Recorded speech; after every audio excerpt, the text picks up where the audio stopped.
Hello dear students, मेरा नाम अनिल कुमार श्रीवास्तव है। आज मैं भारत अमेरिका के संबंधों पर चर्चा करूंगा। दरअसल आप सभी लोगों को पता है कि डेमोक्रेटिक पार्टी के लीडर जो बाइडेन साहब अमेरिका के राष्ट्रपति थे पहले, और कमला हैरिस वाइस प्रेसिडेंट थी।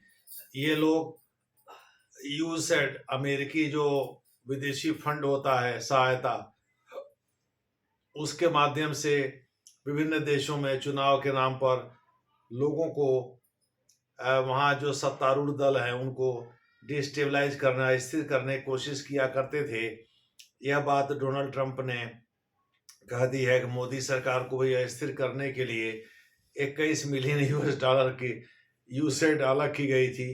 वो तो गनीमत समझिए कि हमारे आने से पहले वो रिलीज नहीं हुआ, जाने वाला था, हमने उस पर रोक लगा दिया। बहरहाल बहुत सारे मामले में अब वो कितना सही बोलते हैं कि कांग्रेस तो कह रही है वो झूठ बोलते हैं, लेकिन सच्चाई ये है कि भाई अमेरिकी राष्ट्रपति अगर झूठ बोलता है तो फिर सही कौन बोलता है? और अमेरिकी राष्ट्रपति को झूठा कैसे बनाया जा सकता है? भाई अब वो सेकेंड टर्म में कॉन्स्टिट्यूशनल ऑफिस होल्ड कर रहे हैं। पहले टर्म की बात रहता तो हम कुछ कह भी देते, लेकिन दूसरे टर्म में झूठ क्यों बोलेंगे? और एलन मस्क साहब जिनको वहाँ के व्यय विभाग का हेड बनाया गया है, वो भी इसकी हाँ में हाँ मिला रहे थे।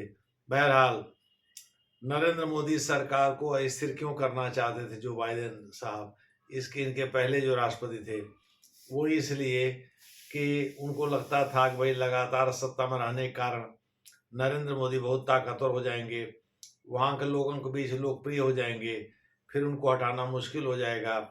दूसरा सबसे बड़ा कारण जो था वो था रूस से आर्थिक सहायता लेना। जो बाइडेन एडमिनिस्ट्रेशन चाहता था कि यूक्रेन के साथ जो रूस का युद्ध चल रहा है, उस मामले में नरेंद्र मोदी का स्टैंड यूक्रेन के साथ होना चाहिए, ना कि रूस के साथ।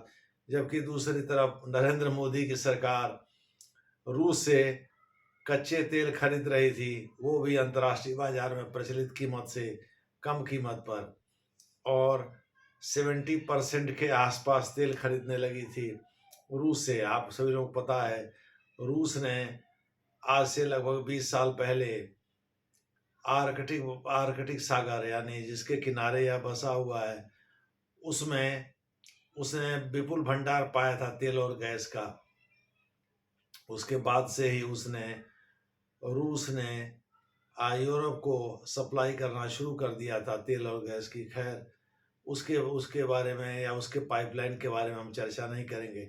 हम तो भारत पर फोकस कर रहे हैं। भारत में जब भारत ने देखा कि भाई काटसा के तहत छूट मिल गई है, ईरान के साथ रुपए में हम कारोबार कर सकते हैं, और रशियन फेडरेशन के साथ हम तेल का कारोबार कर सकते हैं। डोनाल्ड ट्रंप साहब के समय ही 2016 में काटसा पारित हुआ था, countering American adversaries through sanction act. इसका फुल फॉर्म है, यानी अमेरिका के जो धुर विरोधी हैं उन पर आर्थिक और सैन्य प्रतिबंध लगा करके और उनको कमजोर करना, ये काटसा का उद्देश्य था।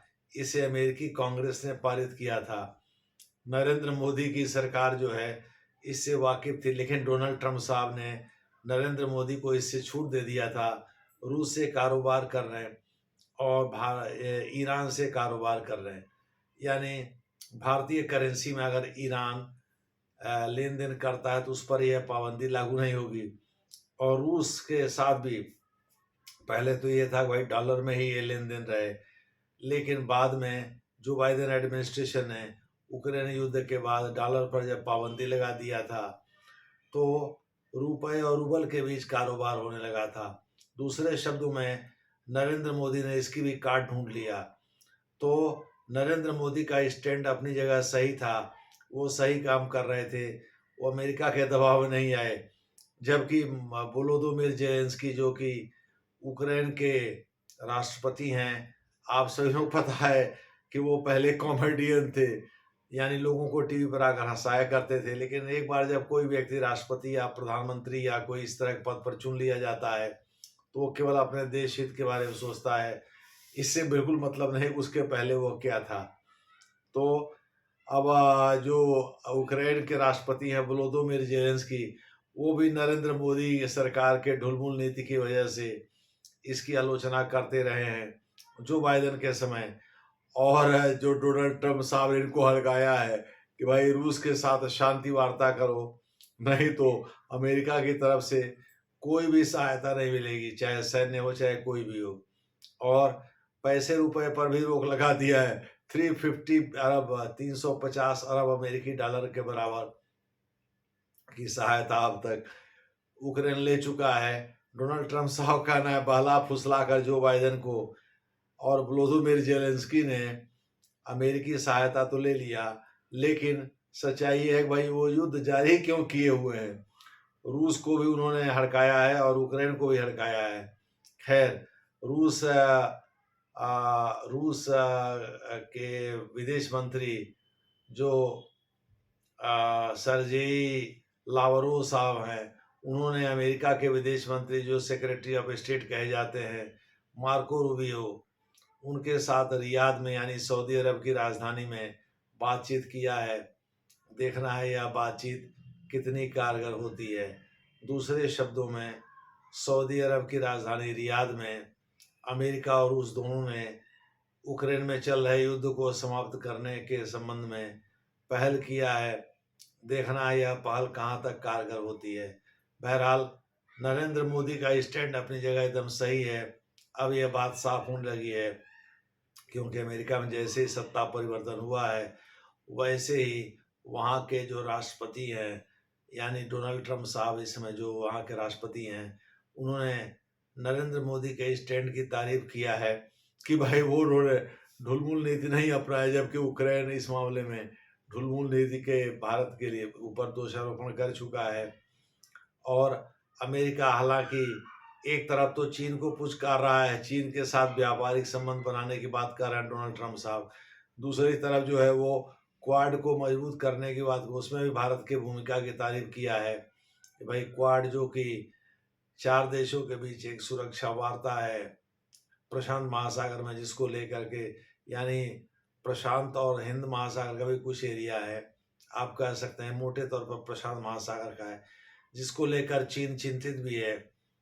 इस मामले में भी डोनाल्ड ट्रंप ने भारत की भूमिका की तारीफ किया है। यानी भारत, अमेरिका, जापान और ऑस्ट्रेलिया के बीच ये क्वाड्रिलैटरल समझौता 2020 में ही शुरू हुआ था, जब कोरोना पीरियड आया था, और संयोग से वो डोनाल्ड ट्रंप साहब के समय में ही शुरू हुआ था। डोनाल्ड ट्रंप साहब इसको लेकर के दरअसल बहुत गंभीर रहते हैं। चीन को यह बात पता है कि भाई ऐसा इनके पुचकारने में नहीं जाना है। ये वास्तव में हमारे बहुत बड़े आलोचक रहे हैं पहले कार्यकाल में, हमको कोरोना फैलाने की वजह से किंग फू इत्यादि तमाम नामों से पुकारा करते थे। दूसरे शब्दों में, डोनाल्ड ट्रंप साहब चीन से बहुत खफा रहते हैं, क्योंकि इसके कारण मानते हैं कि उनकी सत्ता चली गई थी 2020 में, और जो बाइडेन साहब आ गए थे, जिन्होंने कोरोना मिसमैनेजमेंट के नाम पर खूब अपनी रोटी सेका था। और उन्होंने तत्कालीन जितने भी डॉक्टर या जितने भी लोग हैं, सबको मैं अपनी ओर मिला लिया था। सब लोगों ने मिल कर के कोरोना पर उल्टा पलटा बयान जारी किया था, जिसकी वजह से डोनाल्ड ट्रंप साहब अलोकप्रिय हो गए अमेरिका में और चुनाव हार गए। मोटे तौर पर आप कह सकते हैं कि अमेरिका में जो कुछ भी हुआ डोनाल्ड ट्रंप साहब के साथ, उसको भूलते नहीं हैं, और उसको याद करते हुए उनको लगता है कि नरेंद्र मोदी जो बाइडेन प्रशासन के आगे झुके नहीं, और उन्होंने यूक्रेन का साथ दिया नहीं, परंपरागत दोस्ती निभाते रहे रूस के साथ। तो एक्चुअली ढुलमुल भले ही कहें यूक्रेन के राष्ट्रपति, लेकिन सच्चाई यही है कि नरेंद्र मोदी अपनी जगह सही थे, और उसे आज की डेट में एंडोर्स किया जा रहा है अमेरिकी राष्ट्रपति के द्वारा। धन्यवाद।